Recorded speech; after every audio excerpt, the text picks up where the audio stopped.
Hi, everyone, and welcome. There have been so many great chats since this morning. So if you've been here, thank you for sticking around for our conversation. I'm Kati Chitrakorn. I am currently the style editor at CNN, and I'm really excited to host today's panel on sustainability communications. I have on stage with me Anna Foster, who is the founder and creative director of E.L.V. DENIM. We also have from Deploy, the founder and chief creative officer, Bernice. Also on my left, we have JD Shadel, who is editor-at-large at Good On You. And finally, Rosie Wollacott Phillips joins us from Mulberry, where she is head of group sustainability. And today we'll discuss the powerful role that storytelling plays and also how brands and retailers can influence a more positive industry shift. So as we know, talking about sustainability, it's difficult, and often we find that environmental claims, they're vague, misleading, or unfounded. And JD, I thought maybe we'd start with you. I mean, that's likely something you see a lot of as you work and help brands kind of navigate that at Good On You, which is a brand's rating platform. When it comes to poor sustainability messaging in fashion, where did we go wrong? It's a big question. Firstly, thank you for having me. I'm thrilled to be here. And I just wanted to take a second to also observe that in our current climate, I find it very hopeful and inspiring to see so many people here committed to thinking about how we reshape, so many elements of our industry and our society. And how this conversation, I think, is just even more urgent now than it has been. If you're familiar with Good On You, a platform rating fashion and now beauty brands on their human and environmental track records, you probably know we've harped for some time on this question of the co-opting and diluting of the term sustainability itself. I think that's kind of where the story of where we went wrong begins. And it has a lot to do with brands that never really intended to change their business model, seeing a market opportunity. And that's really unfortunate because ultimately, when we think about sustainability communications, sustainable business practices, a move towards sustainability, towards circularity, towards regenerative, whatever other word you'd prefer to use, ultimately we're talking about a lot of the same principles.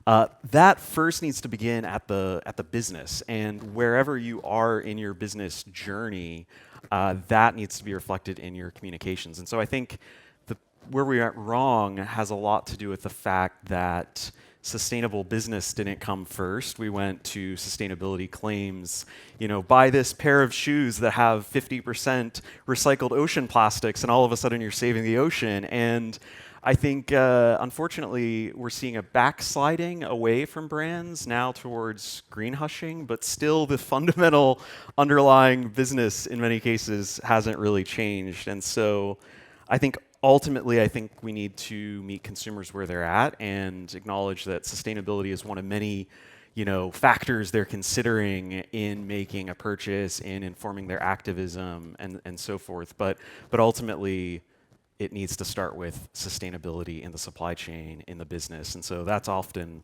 where we're focusing. Obviously, at Good On You, we're rating brands across their supply chain. So I'd say that's kind of where we went wrong, and maybe somewhere in there are some signals for how we can improve our communications as our business hopefully transforms as well. Anna, I want to come to you now. I know this is something you feel very passionately about. You switched your career from being a fashion editor to founding and designing E.L.V. Denim, and every decision you've made has been really built on being conscious, and it's built on transparency. What are the challenges or what's dangers even when environmental claims aren't thorough or accurate? Besides it obviously not being kind of like a good thing, are there further ramifications? Well, I think, gosh, that's quite loud. Sorry. I think that when I started E.L.V. Denim, and I'd just like to say I'm not an environmentalist at all. I started E.L.V. Denim from what was a common sense innovation, understanding how much waste there was, understanding that we should not be producing as much as we are, and trying to find a way that really disrupted that, and revaluing material, not recycling, not kind of ignoring the problem of waste, but actually adoring that problem and actually being a solution. And that's what we are. We're basically a solutions in a beautiful form. And I think that some of the terms, and I mean, JD's kind of eloquently spoken about the problem and where we are. And essentially, it's sometimes when larger brands use the term sustainability, it kind of diminishes what we are doing as a very small, innovative brand. And, you know, we 100% upcycle. We don't use any virgin fibres or raw materials. We produce everything locally.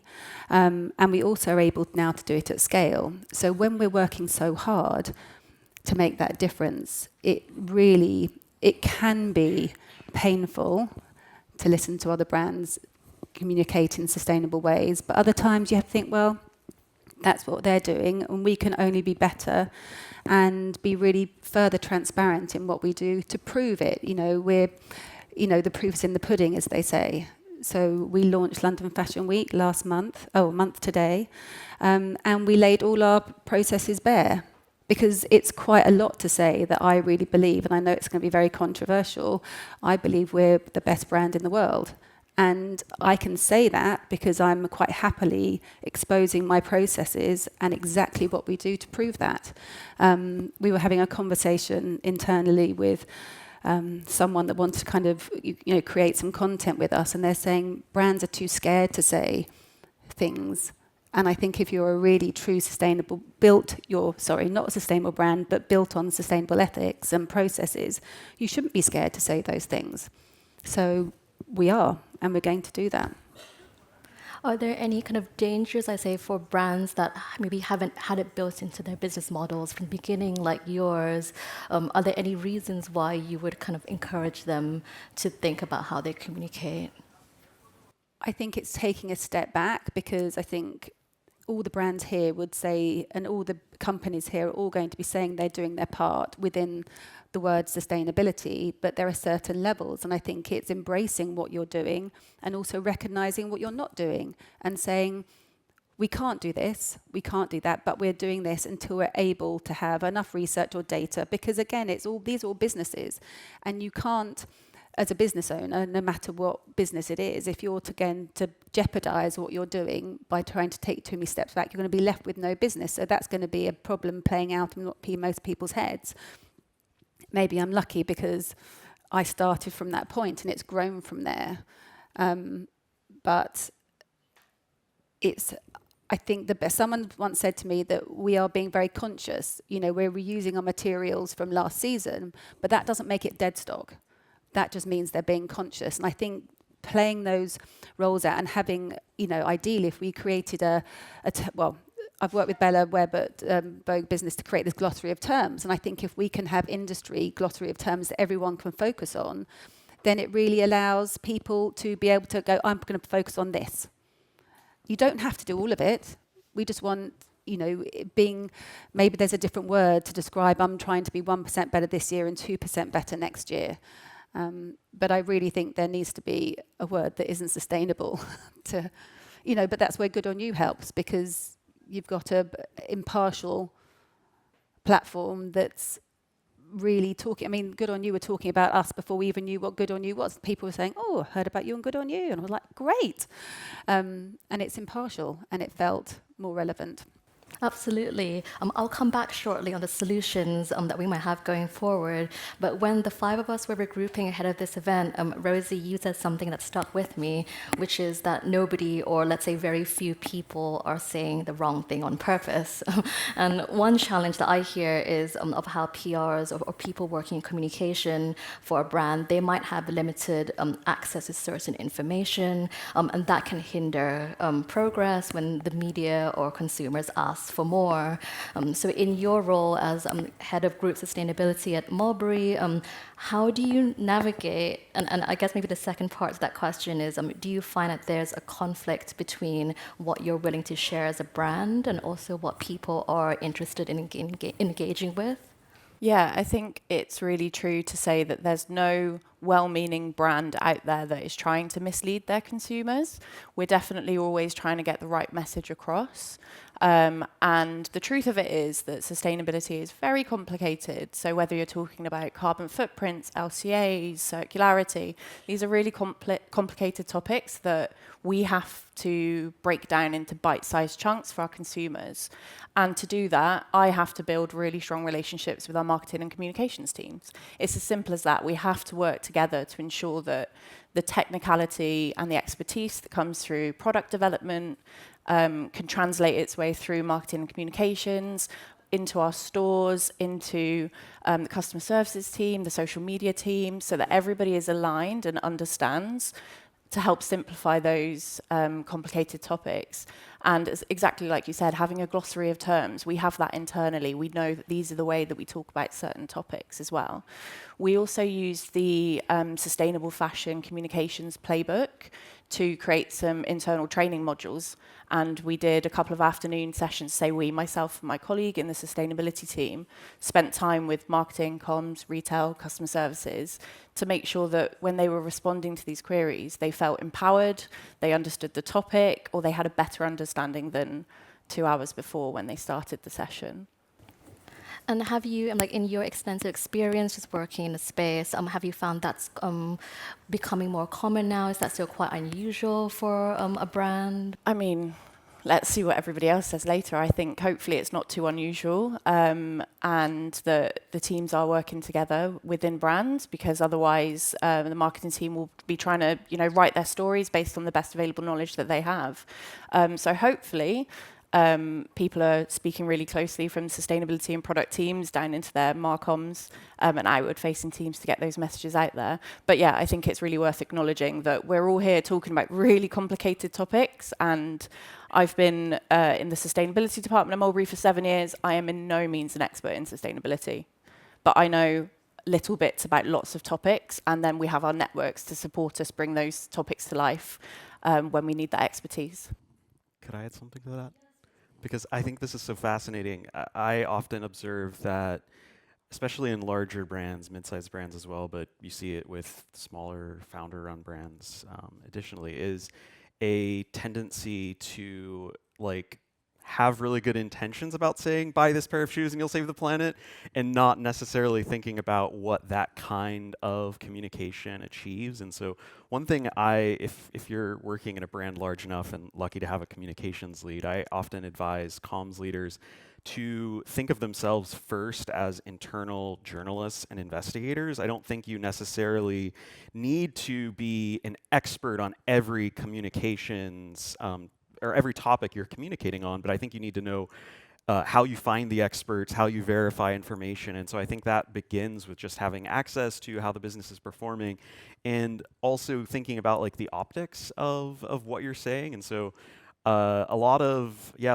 people that work in comms have a fashion marketing background, or they may have done a few modules on sustainability. They may have read, a few helpful training modules. But it's important to think about yourself as someone connecting those dots and wanting to verify everything. I think that's where you can prevent some of the more problematic communications if it's unintended. Absolutely. Bernice, I'd love to get your perspective on this. At Deploy, you describe the business as having a novel 360-degree sustainability model. What does that mean? And I guess what are you doing to ensure that your environmental labels or claims are accurate? Thank you. Deploy, we were founded almost 20 years ago on the principles of 360 sustainability. And the only reason to found a new brand when there's already far too many new brands under the sun was really having worked in fashion and deeply understanding the serious problem that we as an industry face. And not only as we face it, we create it. And that the structural changes need to happen every day of our lives since 20 years ago. And in fact, in these 20 years, we seem as a world to be moving closer towards sustainable solutions. However, the scale of the problem is actually 4 to 5 times bigger than it was 20 years ago. But the scale of the solution isn't even 5%, better. So actually the gap between the problems and the solutions are getting bigger, unfortunately. That's why actually we, as 20 years of really fine-tuning this 360 sustainability model, which starts from before the supply chain even starts and continues after sales transactions are completed. And we widen our impact beyond sales transaction to not only after-sales service for customers, whether it's repair or refitting, but also collaborations with institutional organizations, from education to charities to corporates, because through other bigger organizations, we can widen our impact. And I think in terms of the communication, I think storytelling has to have a story first. Stories always relate to people, places, and a time. And if you don't actually really think through who you're relating to as people, then the story is meaningless. What the places are, where we are in life on this planet right now, then is fiction. So we really think about, before we even design anything, why is it even worth designing this piece? If, in my view, a new garment or new product doesn't resolve an existing problem or provide an improved solution, it's a waste of resources altogether, not worth putting into production at all. So the reason why I'm wearing this blouse is that it's 100% silk but hand washable. Half the silks that you even see in the market will say dry clean only. It's not. Dry clean is a terrible process. We tell all our customers, you can hand wash this. We test it first. We take the liability instead of the textile company. Furthermore, I can take the sleeves off, and then I can wear it as a short sleeve top. So in one garment that we design, it equals 2 styles, which means that we can actually reduce the resource use for increased flexibility, possibility, fashion, and versatility.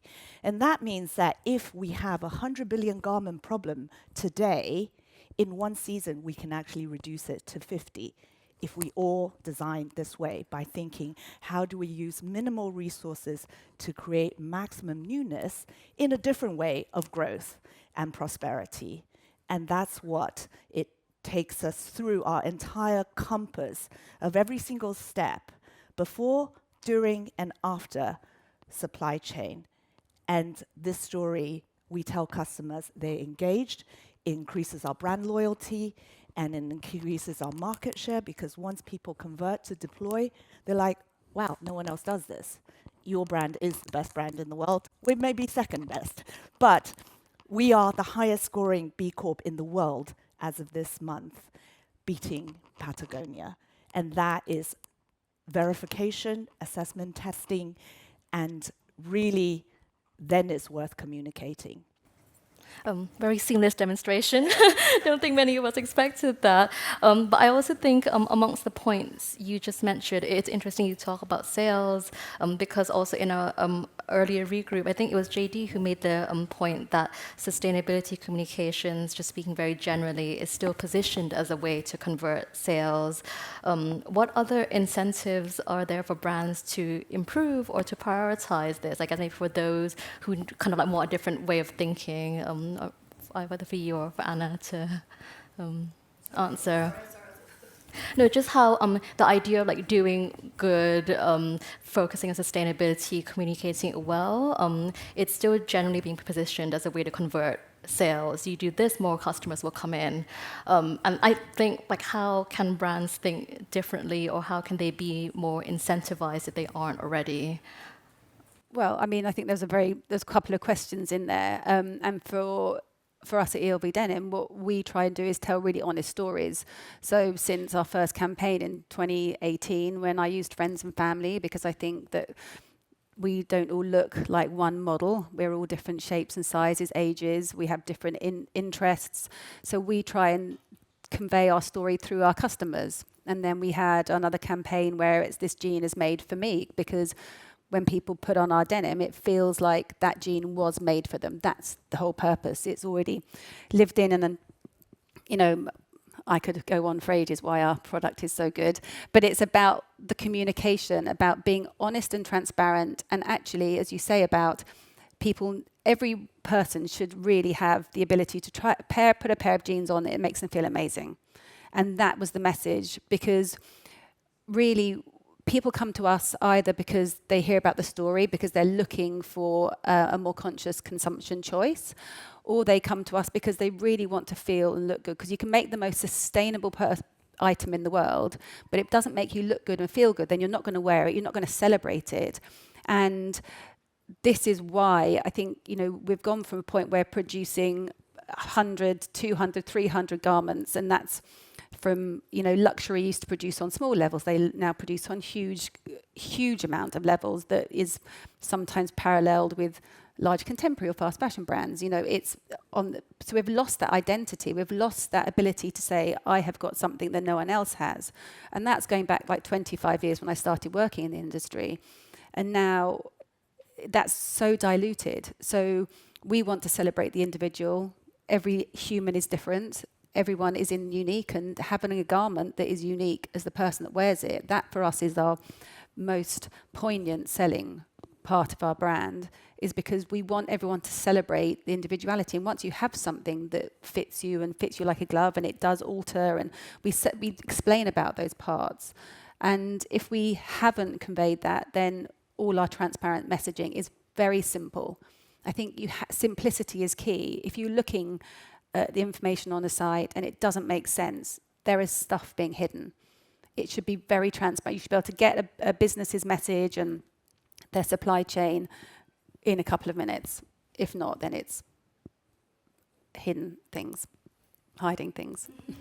If I may add to that in terms of recommendation for larger brands, I think brand authenticity is something that everyone is focusing on these days. Again, why authentic? What is authenticity? And what is a brand even doing? We have big brands here who really deliver the promise of the brand to the customers in terms of a Mulberry bag that you have from 20 years ago will still look absolutely stunning today. However, a lot of brands, when they talk about wanting to have authenticity, again, the disconnect between what they're doing and what the people they're doing it for, or who even does the work to deliver their products, are actually completely disconnected. And so really, the simple mission that we have is that we want to really create for collective good, and that is for the people who make, the people who wear, the planet that affords us the resources to even have anything. That's a sort of lofty ideal, but what that means is that our mission and our method and our merchandise and our message are all actually the different sides of the same sphere. And if you connect all those facets together, it's authenticity. Then you have so many different stories to tell, whether it's the origin of the regenerative farming cotton, or whether it is the people who really made the clothes, their hands. There are all sorts of campaigns, Fashion Revolution, who made my clothes. There's so many different stories to tell. But actually also, after sale, as I said, care is a big part. The supply chain is which every brand has to be technically responsible for now. But the big impact, environmental impact, happens even before supply chain starts and after the sales are completed, right? So that's no one's problem anymore. So we, advise people, you don't need to wash this regularly. These 100% wool gabardine trousers, you only need to spot clean it, because it has odor-resistant property, and you can just ventilate it. I wash mine maybe twice a year, wearing it several days a week. We tell them, you don't need to dry things, just and you only need to do 20-minute cycle, because we're not really that dirty. You don't need to do an hour and 20-minute cycle. you save energy, water. All of these things actually relate to people. And so when we even talk about consumers, we shut them out of the door as brands as if they're more ignorant. And we are educating them. But actually a lot of, all of us who buy things, we're probably fairly informed. And we can tell if something synthetic is just actually cheapening the quality of, silk and acrylic, wool and polyester. But do we then tell customers, you know what, wool takes 15 weeks to biodegrade, 100% wool. Synthetics take 200 years. Everyone goes, what? Now they think about the extra 10 pairs of leggings and stockings that they buy, or the ski wear, or the, trainers. But these kinds of information are not told to customers. So I think that's where I would really encourage big brands to just be honestly connecting with their customers, because we, as customers, we like it when brands connect with us. But I think the modern global consumer-centric disposable economy has really, really benefited or profited from the disconnect between brands and customers, and we need to reconnect that. And the last thing I will say is I started Deploy thinking about how we can reconceptualize clothing as an interface for care instead of just a commodity of consumption. And that's something that I would really encourage any brands to reconsider what they output. Can I say, I just think it does unfortunately put a huge onus on the consumer though, because, we're all brands are saying the same thing. They're trying to connect with the consumer in a different way. And until there are certain standards, certain industry standards, advertising standards that really do allow people, the other brands to be checked, until then, the onus does lie on the consumer, and it can be exhausting. And I think that no matter how we talk about communication, it's a free-for-all. It's like the Wild West. Anyone can say what they want. And I find that as a consumer with 3 kids, that can be extremely concerning. It worries you. Obviously, now in my line of industry for the last 7 years, I'm second-guessing everything I do. But it's how can we ask the industry to change? Because we can all sit here on the communication panel and say how we are all doing it and how great we are doing it, but how can we enact change so the smaller brands do get the credit they deserve, and the larger companies that are really taking a step back with Mulberry and really focusing on their heritage. I've just had my bag that I've had for 20 years and it's being sent back to me today. And how can we allow brands here that have been invited here, because we are all leaders in this space, but how do we battle against, so there's 4 of us, 4 million brands that aren't? And I think I can't make that change. I don't think anyone here can. So we really need to ask the powers that be and the leaders to actually stand up for the small brands that are trying to make a difference. And I don't know if there's anyone here that would like to offer their point in, leadership and how they can help us enact that change. Well, on that, can legislation help? Because in a policy that's all good, but it segued quite nicely into my next question on how a policy that's emerged in recent years is the EU's new Green Claims Directive, which is aimed at combating greenwashing, and businesses in the UK must also comply with CMA guidelines. And this is a question for all of you. What does that mean for brands? Is that a good sign? How should we interpret that? I think, I'll be really quick. It prioritizes transparency.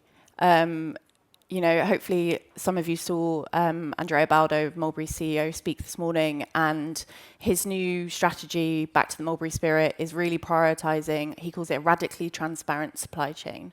And when it comes to legislation, no matter where it's from or who's asking what questions, if you're being open, honest, and transparent, you can't really go wrong. It's about showing that you're on a journey, you're not perfect, you haven't solved all the problems, spotlighting where you're doing really well, being honest about where things are maybe not going quite as well. I think the customer resonates with that message just as much as the good stuff. So yeah, I think the legislation's probably giving a lot of us in this room some sleepless nights, but ultimately, if we are honest about what we're doing, then we can't really be caught out. Yeah. I think there's also a difference between sort of a tick box compliance mindset as sort of like the floor, and then brands that are taking leadership, because I mean, everyone in this room can acknowledge that we've been having conversations about transparency for as long as there's been a sustainable fashion movement, and regulators are only now kind of catching up. And I think the current regulatory landscape is quite past due in some ways. And whether the regulations have their priorities in check, whether we're, focusing on the right, regulating the right things is up for debate. I think, as you said, a lot of comms leaders right now are having sleepless nights about that, and that's led to sort of the trend of green hushing, which isn't really a trend. It's just brands haven't been very transparent, and so they're continuing to not be very transparent. Maybe they're just like winding back some of the... For those who don't know, what is green hushing? Green hushing is the idea that you're doing something or not, and you're not going to talk about sustainability, essentially. And this sense that in communications for a long time, as sustainable fashion became a movement, a bit of a trend, if you will, there was a bandwagon, wanting to jump on the bandwagon. And now, as the regulatory conversation is pushing a lot of people to have concerns about whether they're compliant or not being sure about what compliant is, they're saying, okay, well, we're going to stop communicating anything, and we're going in the other direction, and that's green hushing. But I think some skeptical people would say, like, well, you haven't been transparent all along, so is it really green hushing, I think, is the open question.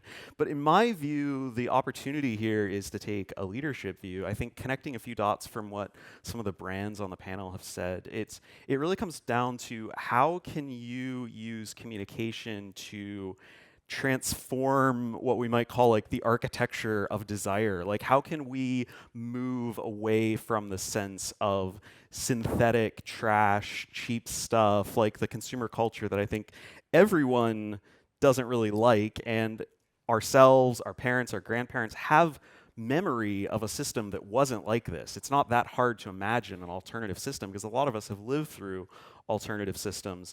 The question then for comms becomes, in my mind, like, how can you, of course, be compliant? How can you, of course, be transparent? But as your business model hopefully evolves to become more sustainable, how can you create desirability around craft, around heritage, around permanence? Those are, I think, a lot of the areas where there's opportunities to be more culturally relevant. Absolutely. And Rosie, I wanted to come back to you as well, because with Deploy and with E.L.V, it's just easier in general for independent labels, again, who have these points built into their business model from the very beginning. And for larger brands, it's much harder to scale down than it is to scale up. I thought this could be an opportunity to talk about how you think about that at Mulberry, and also how, as a brand, how do you make environmental claims informative, but also sexy and interesting enough for essentially customers to pay attention to? Yeah, sustainability's been at the heart of Mulberry since our inception. For anybody in the room who doesn't know, we were founded in Somerset in a little village called Chilcompton, where we still are today, in 1971. And leather has been the key material in our collections ever since. So we've always had this kind of authenticity to be able to talk to. But fast forward to 2021, it was our 50th anniversary, our Made to Last manifesto was launched, and it was the first time we publicly set out our sustainability ambitions and kind of set out the targets and the aims that we were going for. And since then, we've consciously tried to keep that on all the time. So although we would speak to our heritage and our amazing craftspeople and the repairs offering, made in the UK, we've actually now put, like you said, the data behind it.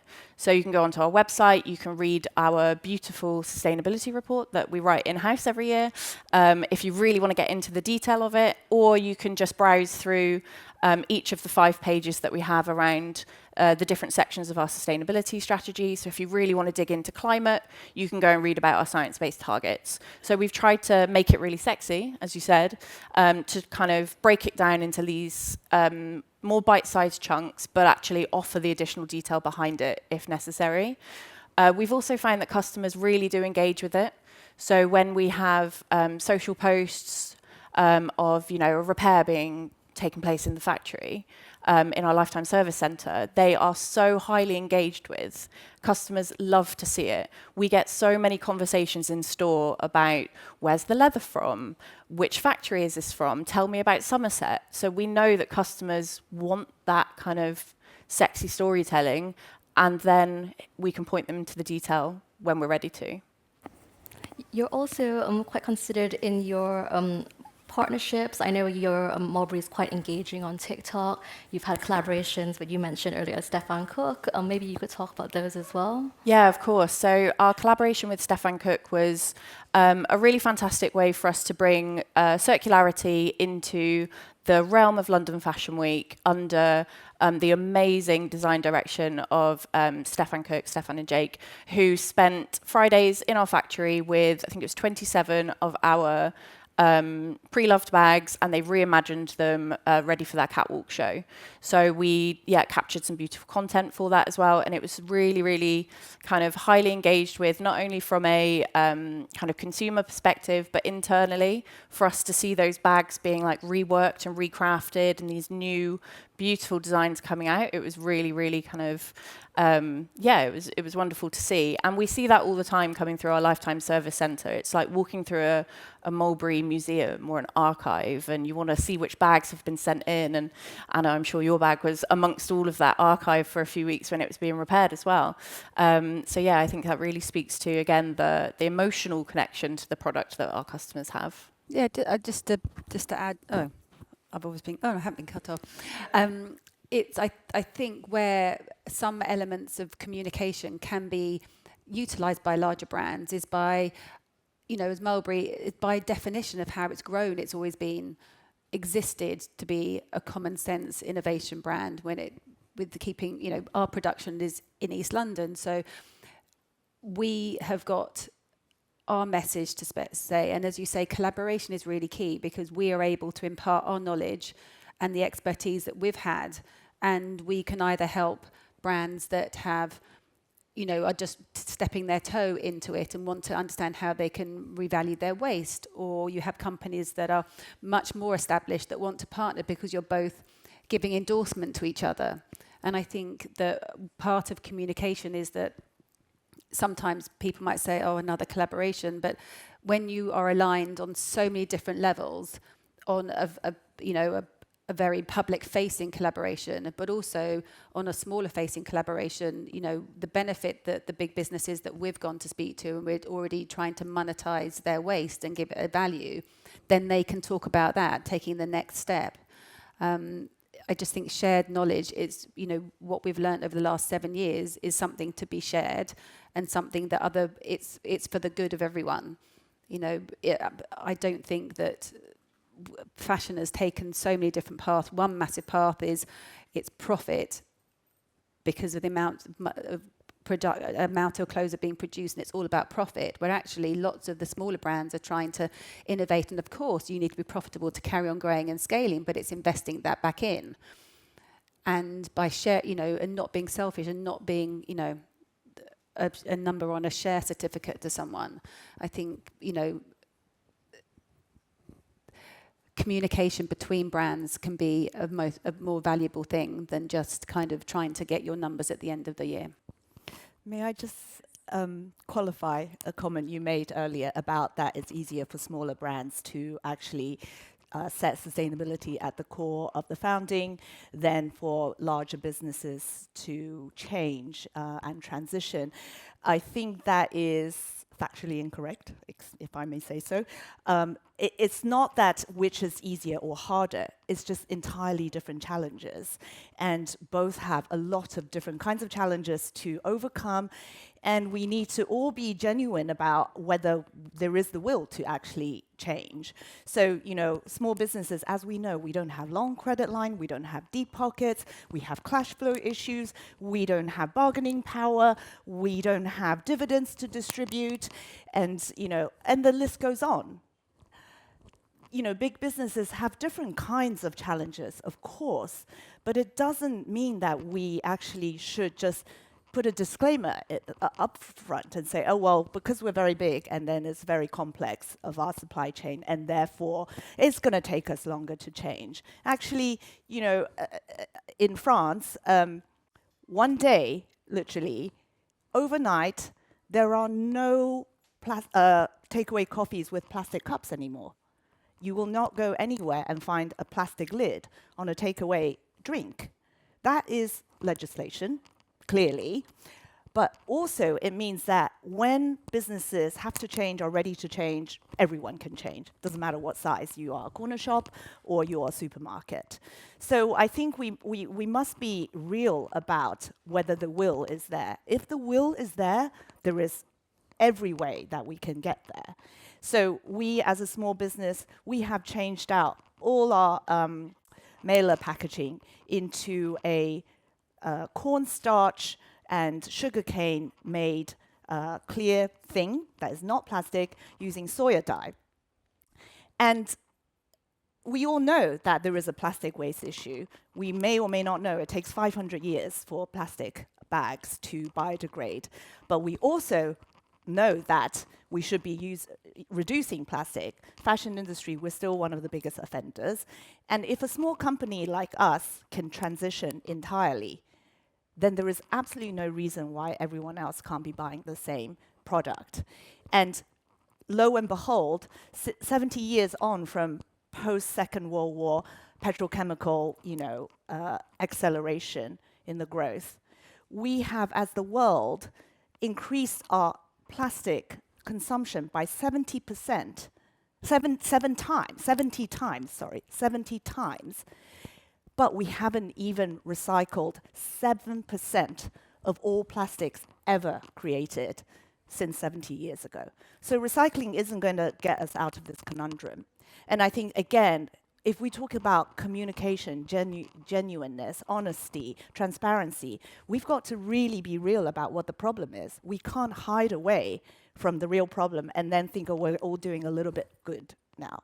So I think that's where press has a huge power and duty, I would say, to educate consumers and to really be investigative and to really put the dots together and help it be simpler for people to understand. Because once we leave schools and universities, most of our knowledge come from press. So media and press. That's very true. I mean, we have a lot of, because we upcycle, which is very different from recycling, but I can't tell you the amount of times when we've been interviewed and it comes out and it's like, oh, E.L.V. Denim recycles denim. And it's like, oh my gosh, no, we don't. It's such a different proposal. No matter what, even it's the most high-tech recycling processes, it is highly toxic. And upcycling has no toxicity when it comes to it. So I think that it's really trying to, the press do have a responsibility to really listen and actually to convey the right messaging, because sometimes that can be just as damaging as not writing about you at all.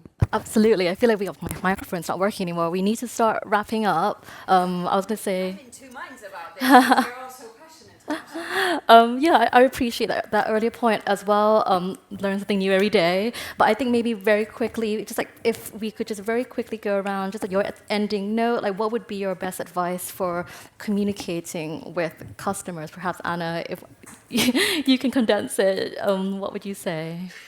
I think our best way of communicating to our customer is to make them feel special and make them feel that by purchasing something from us, they are having a garment that they can guarantee they're going to have with them for 40 years and it's going to serve a purpose for them every day and make them feel really great about themselves. Yeah. Bernice. I think we're one of them. We are on the same side. We are all real people. And so we create for our allies and friends and colleagues. And if we think about that, then there shouldn't be any divide between brands, manufacturers, and consumers. Yeah. JD, where do you see the most promise?